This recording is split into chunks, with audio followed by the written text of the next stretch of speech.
السلام علیکم ورحمۃ اللہ وبرکاتہ۔ تو کیسے ہیں ناظرین؟ امید کرتے ہیں آپ سبھی لوگ خیریت سے ہوں گے۔ آج ہماری قرآن کے کلاسز کی یہ 11ویں ویڈیو ہے، 11ویں ویڈیو ہے، اور ماشاءاللہ ہمارے اس چینل پر 10 پارٹ قرآن کے کلاسز کی ویڈیوز کے آ چکے ہیں۔ تو اگر ابھی تک آپ نے ان 10 پارٹ کو مکمل نہیں دیکھا ہے تو آپ مکمل کر لیجئے ان کو، کیونکہ اس میں بہت ہی اچھے طریقے سے بتایا گیا ہے کہ قرآن مجید کو بیسک سے کس طریقے سے پڑھنا ہے، اور ساری چیزیں سمجھائی گئی ہیں۔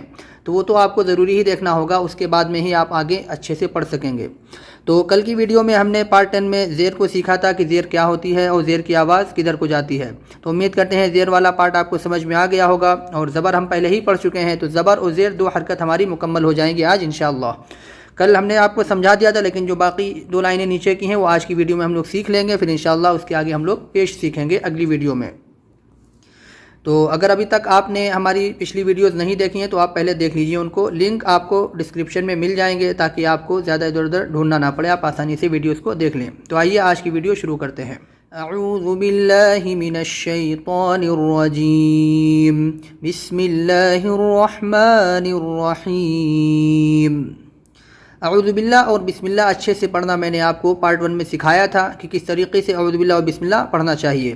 تو آپ اگر ابھی بھی اعوذ باللہ اور بسم اللہ اچھے سے نہیں پڑھ پاتے ہیں تو آپ پارٹ 1 میں جا کے دھیرے دھیرے پریکٹس کریں۔ میں نے اس میں آپ کو الگ الگ کر کے بتایا تھا کہ مطلب کون سے حروف ہیں، کون سا لفظ ہے اس میں۔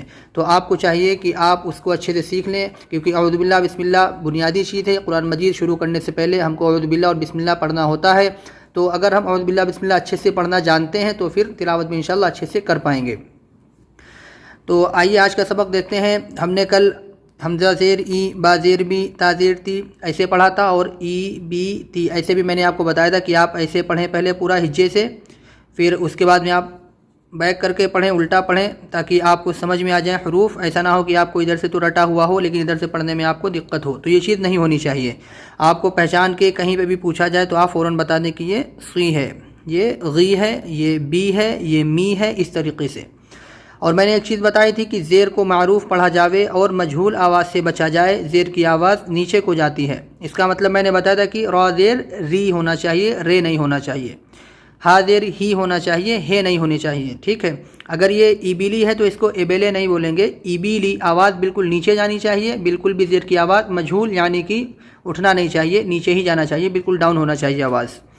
تو ایبیلی، ردیفہ، حمیدہ، شہیدہ، بخیلہ، سخیرہ، رحیمہ، لعیبہ۔ آپ کو زیر کی آواز کو کھینچنا بالکل بھی نہیں ہے، زبر زیر پیش کو جلدی ہی پڑھنا ہے آپ کو، اور جو آپ کے تلفظ ہیں وہ اچھے ہونے چاہیے۔ خا، ح اور شین اور عین ساری چیزیں بالکل پرفیکٹ ہونی چاہیے، آپ اس میں پریکٹس کریں بار بار۔ تو آئیے آج کا سبق شروع کرتے ہیں۔ شین زبر ش، را زیر ری، شری، با زبر با، شریبا۔ اس میں شین ہے، را ہے، با ہے۔ سب سے پہلے ہم پڑھنے سے پہلے دیکھیں گے کہ لفظ میں، ورڈ میں کون کون سے لیٹر ہیں، کون کون سی حروف ہیں۔ تو اگر شین اور را با ہے، پھر اس کے بعد ہم دیکھیں گے کہ کون کون سی حرکت ہے اس میں۔ یہاں پر زبر ہے، یہاں پر زیر ہے، اور یہاں پر بھی زبر ہے۔ تو زبر کی آواز اوپر اٹھتی ہے اور زیر کی آواز نیچے جاتی ہے۔ تو ہم دیکھیں گے شین زبر شا، را زیر ری، تو شری آپ کو ملانا ہے، با زبر با بعد میں بولنا ہے، شری، پھر با زبر با، شریبا۔ تو اگر آپ ایسے پڑھیں گے تو انشاءاللہ آپ کو بہت ہی آسانی ہوگی پڑھنے میں، آپ کو کوئی بھی کنفیوژن نہیں ہوگی انشاءاللہ۔ عین زبر ع، میم زیر می، عامی، لام زبر ل، عامیلا، عامیلا، عامیلا۔ اس میں با ہے اور را ہے اور قاف ہے، تو با کے اوپر زبر ہے، را کے نیچے زیر ہے، اور قاف کے اوپر بھی زبر ہے، تو با زبر با، را زیر ری، بری، قاف زبر قا، بریقا، بریقا۔ قاف کو بریقا نہیں بولنا ہے، بریقا، اور اس کو امیلا نہیں بولنا ہے، عمیلا، اور اس کو شریبا نہیں بولنا ہے، شریبا، اس طریقے سے بولنا ہے۔ تو اس میں خا ہے اور طا ہے اور فا ہے۔ خا کی آواز، خا میں نے بتایا تھا یہ حلقی لیٹر ہے، حلق سے ہی نکلے گی، لیکن حلق کے اوپر والے حصے سے، جہاں سے حلق ہماری شروع ہوتی ہے وہاں سے، اور آواز تالو میں ٹکراتی ہوئی باہر آئے گی، خا۔ یہ طا ہے، طا کو بولنے میں ہماری زبان جو ہمارے اوپر والے دونوں دانت ہیں ان کی جڑ میں لگا کے موٹا کر کے بولیں گے، طا، منہ بھر کے۔ یہ ہے فا، خطیفہ، خا زبر خا، طا زیر طی، تی نہیں بولنا ہے، تا زیر تی نہیں بولنا ہے، طا زیر طی، خطی، فا زبر فا، خطیفہ، کیونکہ تا اور طا میں آپ کو فرق رکھنا ہے۔ یہاں پر ہے طا زیر قی اور یہ ہے تا زیر تی. زبان دونوں کی ایک ہی جگہ لگے گی دانتوں کی جڑ میں اوپر والے، لیکن یہاں پہ تی پتلا بولیں گے، یہاں پہ قی موٹا بولیں گے منہ بھر کے. تو یہ ہے خطیفہ. یہاں پر جیم زا عین 3 حروف ہیں، تو جیم کے اوپر زبر ہے، زا کے نیچے زیر ہے اور عین کے اوپر بھی زبر ہے. اوپر ہوگا تو زبر، نیچے ہوگی تو زیر. یہ چیز آپ کو بالکل ذہن میں بٹھا لینی ہے. جیم زبر جا، زا زیر زی، جزی، عین زبر ع، جزی ع، جزی ع. عین کو حلق سے نکالنا ہے ہمیں، نیچے سے بالکل حلق یہاں سے ہماری یہاں پہ حلق ہوتی ہے نا، یہیں سے نکالنا ہے. جزی ع.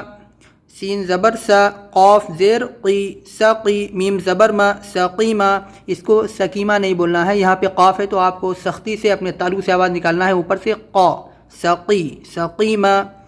یہ غین ہے، شین ہے، یا ہے. غین زبر غا، شین زیر شی، غشی. یا زبر یا، غشیہ. اس کو گشیہ جو ہے گملہ والا گاف نہیں ہے، یہ غین ہے، اس کو غین بولنا ہے. اس کو غشیہ، غشیہ.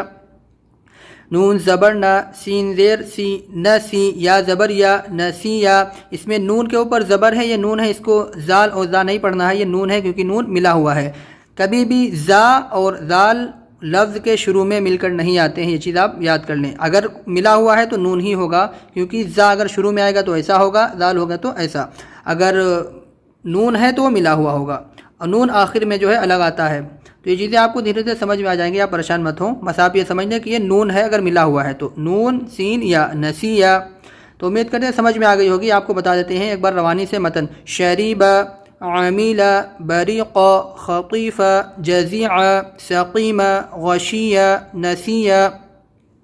تو آپ کو بہت اچھے سے پریکٹس کرنا ہے پوری ان کی کیونکہ یہ زبر ہے اور یہ زیر ہے. اس میں زبر زیر دونوں مکس ہیں، اس میں صرف زبر ہے. تو آپ کو اپنی آواز بھی بہت اچھے سے رکھنا ہے، کھینچنا نہیں ہے. دروس، ودع، ایسے. ایبیلی، ردیفہ، شریبہ، عامیلہ. اس طریقے سے آپ کو بہت اچھے انداز میں پڑھنا ہے، اور عادت بھی ایسی ہی ڈالنا ہے کہ اچھے انداز میں عادت بنے، شروع سے آواز اچھی نکلنا چاہیے. اور پریکٹس آپ کو ضرور کرنا ہے، کیونکہ پریکٹس ایسی چیز ہے، اگر آپ ویڈیوز کو پوری دیکھتے ہیں لیکن پریکٹس نہیں کرتے ہیں تو آپ کو فائدہ نہیں ہوگا اس کا. آپ کو سب کچھ سمجھ میں بھی آ رہا ہے لیکن پریکٹس نہیں کر رہے ہیں تو بھی کوئی فائدہ نہیں ہوگا. آپ ویڈیوز دیکھیں، پریکٹس لازمی ہے آپ کے اوپر، آپ کو ضروری کرنا ہے. اگر آپ پریکٹس نہیں کریں گے تو آپ سیکھ نہیں پائیں گے اچھے سے. معلوم تو بہت سی چیزیں انسان کو ہوتی ہیں لیکن پریکٹس نہ ہونے کی وجہ سے وہ کر نہیں پاتا ہے. تو اس میں تو بہت ہی زیادہ پریکٹس کی ضرورت ہے. تو آپ زور سے پڑھنے کی عادت ڈالیں، یعنی کہ جب بھی پڑھنے بیٹھیں بولیں تو زور سے بولیں. آپ دھیرے مت بولیں، زور سے بولیں. جو بھی آپ کے منہ سے لفظ نکلے لاؤڈلی نکلے، زور سے آواز آنا چاہیے. جو بھی آپ بولیں تو آواز زور سے آنا چاہیے، لاؤڈلی آنا چاہیے. ٹھیک ہے. اور پریکٹس کر لیں، اور پیچھے کے جو آپ نے سبق پڑھے تھے، جو حروف کی پہچان کی تھی، اس کو بھی ریوائز کر لیں تاکہ آپ بھولیں نہیں اس کو. اچھے سے ہی مطلب سب یاد ہونا چاہیے آپ کو. تو چلیے آج کی ویڈیو یہیں تک ہے بس. انشاءاللہ کل ہم انشاءاللہ اگلی ویڈیو میں پیش کو سیکھیں گے کہ پیش کیا ہوتا ہے. ہماری حرکات مکمل ہو جائیں گی کل انشاءاللہ. تو آپ یاد کرتے رہیے، پریکٹس کرتے رہیے. اور اگر آپ پہلی بار ویڈیو دیکھ رہے ہیں تو آپ جو ہے ضرور اس سے پہلے کے پارٹ دیکھیں، تبھی آپ کو یہاں تک سمجھ میں آئے گا، کیونکہ اس میں مخرج، تلفظ اور ساری چیزیں بتائی گئی، حروف کی پہچان کروائی گئی ہے تاکہ آپ اچھے سے آگے آنے والے ورڈ میں جو ورڈ آ رہے ہیں اس میں آپ اچھے سے حروف کو پہچان سکیں. اور اگر آپ کو کوئی بھی چیز سمجھ میں نہیں آتی ہے تو آپ بغیر جھجک کے، بغیر شرم و حیا کے آپ ہم سے کمنٹ کے ذریعے پوچھ سکتے ہیں، کیونکہ سیکھنے میں کوئی شرم نہیں کرنی چاہیے، کیونکہ بہتر ہے اچھا سیکھیں. اور اگر آپ غلط سیکھ لیں شرم و حیا کی وجہ سے تو بہت ہی غلط بات ہے یہ. آپ شرم نہ کریں، آپ پوچھ سکتے ہیں، کوئی بھی چیز آپ کو پوچھنا ہے انشاءاللہ آپ کو جواب دیا جائے گا. تو آج کی ویڈیو یہیں تک ہے، ملتے ہیں اگلی ویڈیو میں. السلام علیکم ورحمۃ اللہ وبرکاتہ.